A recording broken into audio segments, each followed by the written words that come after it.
히브리서 2장. 그러므로 우리가 잘못된 길로 가지 않도록 들었던 모든 것에 더욱 주의를 기울여야 합니다. 천사들을 통해 하신 말씀도 효력이 있어 모든 범죄와 불순종이 마땅한 징벌을 받았는데 우리가 이 큰 구원을 무시한다면 어떻게 징벌을 피할 수 있겠습니까? 이 구원은 처음에 주께서 말씀하신 것이며 들은 사람들이 우리에게 확증해 준 것입니다. 하나님께서도 표적과 놀라운 일들과 여러 가지 기적들, 그리고 그분의 뜻에 따라 나눠주신 성령의 은사들로 함께 증언하셨습니다.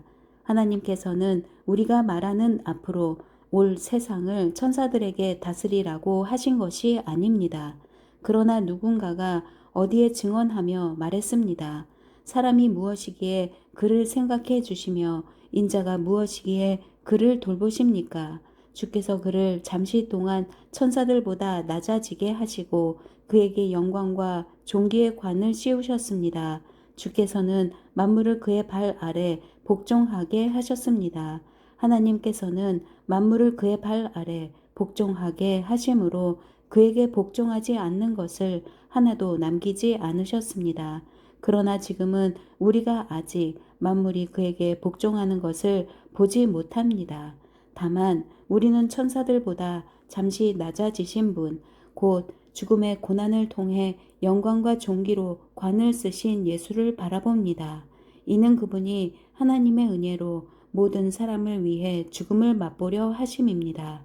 모든 것을 만드시고 모든 것을 보존하시는 하나님께서는 많은 아들들을 영광에 이르게 하시려고 그들의 구원의 창시자를 고난을 통해 완전케 하시는 것이 마땅합니다. 거룩하게 하시는 분과 거룩하게 된 사람들이 모두 한 분에게서 나왔습니다.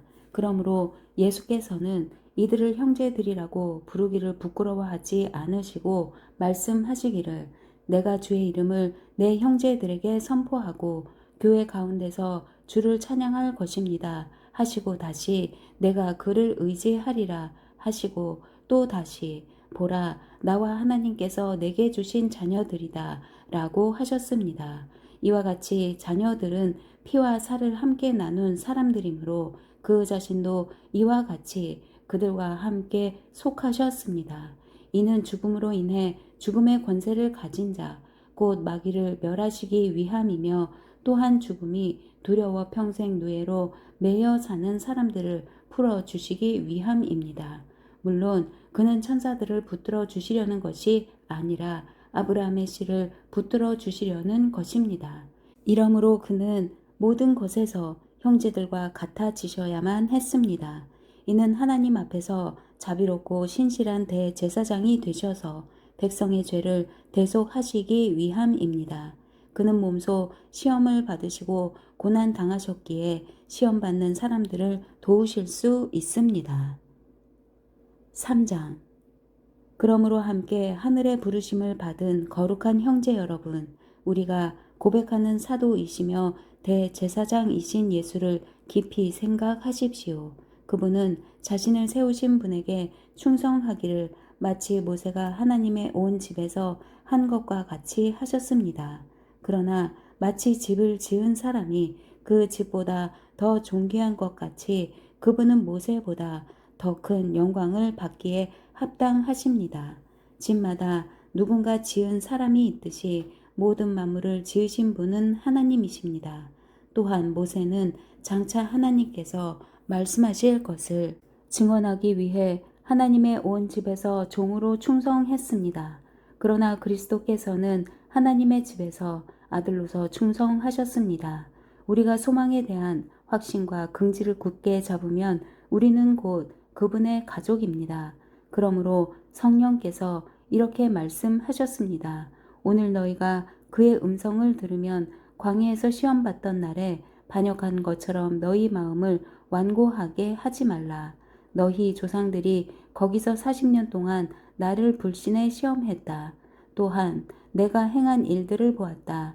그러므로 내가 진노해 그 세대를 향해 말했다. 그들은 항상 마음이 미혹돼 내 길들을 알지 못했다. 내가 진노해 맹세한 것처럼 그들은 결코 내 안식에 들어오지 못할 것이다. 형제 여러분, 여러분 가운데 누구든지 살아계신 하나님을 떠나려는 악한 불신의 마음을 품지 않도록 조심하십시오. 도리어 아직 오늘이라 일컬을 수 있는 그날에 여러분 가운데 누구라도 죄의 속임수로 완고해지지 않도록 서로를 격려하십시오. 이는 우리가 처음에 확신한 것을 끝까지 굳게 잡으면 그리스도와 함께 나누는 사람들이 되기 때문입니다. 오늘 너희가 그의 음성을 들으면 광야에서 시험받던 날에 반역한 것처럼 너희 마음을 완고하게 하지 말라 라고 말씀하실 때 듣고도 반역한 사람들이 누구였습니까? 모세를 통해 이집트에서 나온 모든 사람들이 아닙니까? 또 하나님께서 40년 동안 누구에게 진노하셨습니까? 죄를 저지르고 시체가 돼 광야에 쓰러진 사람들에게 아닙니까? 또한 하나님께서 누구에게 그분의 안식에 들어가지 못할 것이라고 맹세하셨습니까? 불순종한 사람들이 아니고 누구입니까? 이로써 우리는 그들이 불신앙 때문에 들어갈 수 없었던 것을 봅니다. 4장.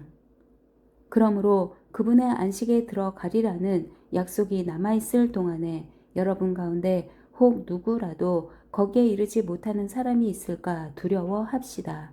그들처럼 우리도 복음 증거를 받은 사람들입니다. 그러나 들은 말씀이 그들에게 무익했던 것은 그들이 들은 말씀과 믿음을 연합시키지 않았기 때문입니다. 그런데 믿는 우리들은 그 안식에 들어갑니다. 이는 하나님께서 내가 진노에 맹세한 것처럼 그들은 결코 내 안식에 들어오지 못하리라 라고 하신 것과 같습니다. 사실 세상이 창조된 이래로 그분의 일들이 이루어져 왔습니다. 어디엔가 제7일에 관해 이렇게 말씀하셨습니다. 그리고 하나님께서 일곱째 날에 그분의 모든 일을 쉬셨다. 그런데 여기서는 다시 그들은 결코 내 안식에 들어오지 못할 것이다 라고 하십니다. 이와 같이 이제 어떤 이들에게는 저 안식에 들어갈 기회가 남아있지만 복음을 먼저 전해 들은 사람들은 불순종으로 인해 들어가지 못했습니다. 그러므로 이미 인용한 것처럼 하나님께서 다시 오랜 후에 어느 한 날을 정해 오늘이라 하시고 다윗을 통해 말씀하셨습니다. 오늘 너희가 그의 음성을 듣거든 너희 마음을 완고하게 하지 말라. 만일 여호수아가 그들에게 안식을 주었더라면 하나님께서 나중에 다른 날에 대해 말씀하시지 않았을 것입니다. 그러므로 하나님의 백성에게는 안식이 남아 있습니다. 이는 하나님의 안식에 들어간 사람은 하나님께서 자신의 일을 쉬셨던 것처럼 그 자신도 자기의 일을 쉬기 때문입니다. 그러므로 누구든지 이와 같이 불순종의 본을 따라 멸망하지 않도록 우리가 저 안식에 들어가기를 힘씁시다.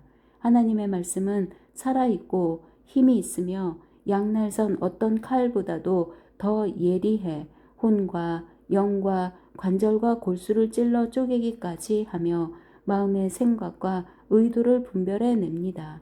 그러므로 어떤 피조물이라도 하나님 앞에 숨을 수 없고 오히려 모든 것은 우리에게서 진술을 받으실 그분의 눈앞에 벌거벗은 채 드러나 있습니다. 이와 같이 우리에게 하늘로 올라가신 위대한 대제사장 곧 하나님의 아들 예수가 계시니 우리가 고백한 신앙을 굳게 지킵시다. 이는 우리에게 계신 대제사장은 우리의 연약함을 동정하지 못하시는 분이 아니며 또한 모든 면에서 우리와 동일하게 시험을 당하셨으나 죄가 없으신 분이기 때문입니다. 그러므로 자비하심을 얻고 필요할 때 도우시는 은혜를 얻기 위해 은혜의 보좌 앞으로 담대히 나아갑시다. 5장. 모든 대제사장은 사람들 가운데서 뽑혀 사람을 위해 하나님 앞에 있는 사람입니다. 곧 대제사장은 예물을 드리고 또 속죄의 희생제사를 드립니다. 그가 무지하고 미혹된 사람들을 불쌍히 여길 수 있는 것은 자신도 연약에 쌓여 있기 때문입니다. 그러므로 그는 백성을 위해서뿐 아니라 자신을 위해서도 속죄 제사를 드려야 합니다. 또한 이 명예는 아무나 스스로 얻는 것이 아니라 아론과 같이 하나님의 부르심을 받아서 얻는 것입니다.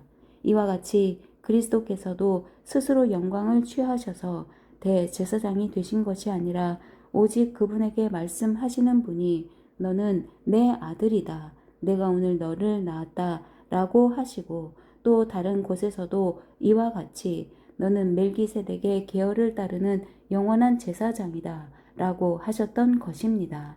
예수께서 육체 가운데 계실 때 자신을 죽음에서 구원하실 수 있는 분께 통곡과 눈물로 기도와 간구를 올리셨고 그의 경외하심으로 인해 응답을 받으셨습니다. 그분은 아들이신데도 고난을 당하심으로 순종을 배우셨습니다. 또한 그분은 완전케 되셔서 그분을 순종하는 모든 사람들에게 영원한 구원의 근원이 되시고 멜기세덱의 계열을 따르는 대제사장으로 하나님께 임명을 받으셨습니다. 멜기세덱에 대해 우리가 할 말이 많으나 여러분이 듣는 일에 두남으로 설명하기가 어렵습니다. 여러분은 지금쯤 선생이 돼 있어야 마땅한데 누군가 다시 여러분에게 하나님의 말씀의 초보 원리들을 가르쳐야 할 형편입니다. 그래서 여러분은 젖만 먹고 단단한 음식은 먹지 못하는 사람들이 됐습니다. 젖을 먹는 사람은 모두 의의 말씀에 익숙하지 못합니다. 그러나 단단한 음식은 성숙한 사람의 것입니다. 그들은 끊임없는 훈련으로 연단된 분별력을 지니고 있어 선과 악을 분별할 줄 아는 사람들입니다. 6장. 그러므로 우리는 그리스도에 관한 초보적 가르침을 넘어서서 완전한 대로 나아갑시다. 죽은 행실로부터 회개하는 것과 하나님께 대한 믿음과 세례에 대한 교훈과 안수, 죽은 사람의 부활과 영원한 심판에 관한 교훈의 기초를 다시 닦지 말고 온전한 대로 나아갑시다. 하나님께서 허락하신다면 우리가 그렇게 할 수 있습니다. 곧 한번 비침을 받고 하늘의 은사도 맛보고 성령님과 함께하고 하나님의 선한 말씀과 오는 세상의 능력을 맛보고도 타락한 사람들은 회개에 이르도록 다시 새롭게 할 수 없습니다. 왜냐하면 그들은 스스로 하나님의 아들을 다시 십자가에 못 박고 공개적으로 욕되게 하기 때문입니다. 땅이 그 위에 자주 내리는 비를 흡수해 경작하는 사람들에게 유익한 작물을 내면 하나님께 복을 받습니다. 반면에 가시와 엉겅퀴를 내면 쓸모없이 돼서 저주에 가깝게 되고 그 마지막은 불사름이 됩니다. 그러나 사랑하는 여러분, 우리가 이렇게 말하지만 여러분에게는 구원에 이르게 하는 더 좋은 것들이 있다고 확신합니다. 이는 하나님이 불의하시지 않으므로 여러분이 성도들을 섬겼을 때와 또한 섬길 때 여러분의 행위와 여러분이 하나님의 이름을 위해 보여준 사랑을 잊지 않으십니다.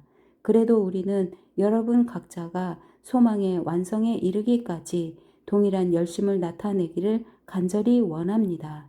여러분은 게으른 사람이 되지 말고 믿음과 인내로 약속을 상속받은 사람들을 본받는 사람이 되십시오. 하나님께서 아브라함에게 약속하실 때 맹세를 위해 그분보다 더 큰 분이 계시지 않았기에 자신을 걸고 맹세해 말씀하셨습니다. 내가 반드시 내게 복을 주고 또한 너를 번성케 할 것이다. 아브라함은 이와 같이 오래 참고 견딘 후에 그 약속을 받았습니다. 사람들은 자기보다 더 큰 자를 걸고 맹세합니다. 맹세는 그들에게 모든 논쟁을 그치고 확정에 이르게 합니다. 하나님께서는 약속의 상속자들에게 자신의 뜻이 불변함을 명확히 보여주시려고 맹세로 보증하셨습니다. 이는 하나님께서는 거짓말을 하실 수 없는 이 두 가지 불변의 사실로 인해 앞에 있는 소망을 굳게 잡으려고 피해가는 우리가 힘 있는 위로를 얻게 하시기 위함입니다. 우리가 가진 이 소망은 안전하고 확실한 영혼의 닷과 같아서 휘장 안으로 들어가게 합니다. 예수께서는 우리를 위해 앞서 달려가신 분으로 그곳으로 들어가셔서 멜기세덱의 계열을 따르는 영원한 대제사장이 되셨습니다. 아멘.